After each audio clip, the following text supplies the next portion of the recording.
Binawi na ng SM Prime Holdings ang redevelopment proposal nito para sa Baguio City Public Market.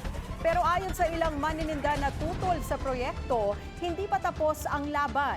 Narito ang Agenda Weekend Report ni Alex Asalil ng Abante.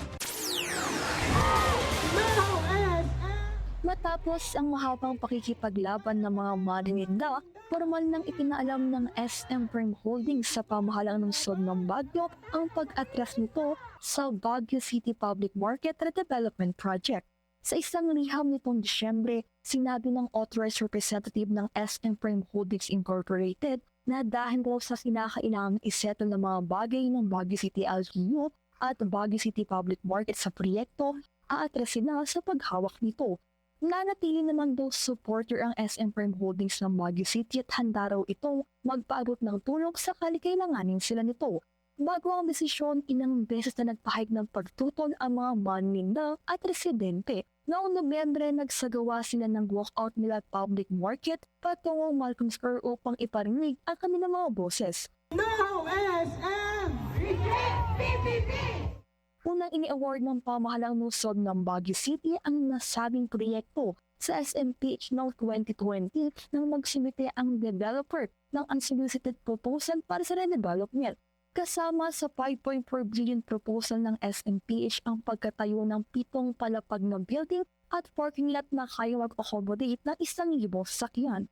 Masaya ang mga maninda sa naging resulta at nagpahayag ng pasasalamat sa Panginoon at sa lahat ng nakasama sa labang ito.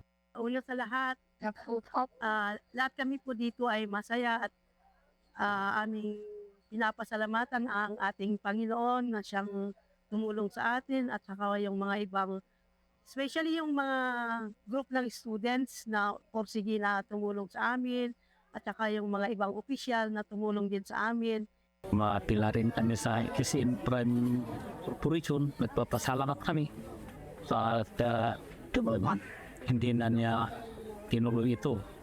Linubayan na niya ang pagkakapaan na dito. At sana Happy holiday! Ang city na lang namin, ang kapartner namin na magpapayop nitong palengke. Gayunman, iginiit ng Save Baguio Market Movement na hindi patapos ang laban. Nananawagan sila sa sangguniang panlungsod na ipakita ang liham ng pag-atras at formal na tanggapin o tanggihan ang panukala bago mag-January 9. Hanggang January 10 na lang kasi ang pag-aksyon ng Baguio City Council tungkol rito. Kung mabibigo ang City Council, automatikong maatubahan ang PPP project. Hinihikayat din na lang muling talakayin at bawiin ang City Resolution 399 Series of 2020 na pumili sa PPP bilang modality ng redevelopment. Ayon sa kanila, dehado ang panukala para sa mga maninda, mamimili, MSME, lokal na negosyo at maliliit na supplier tulad ng magsasaka at mangingisda. Para sa Agenda Weekend, Alex Asalil, Abante.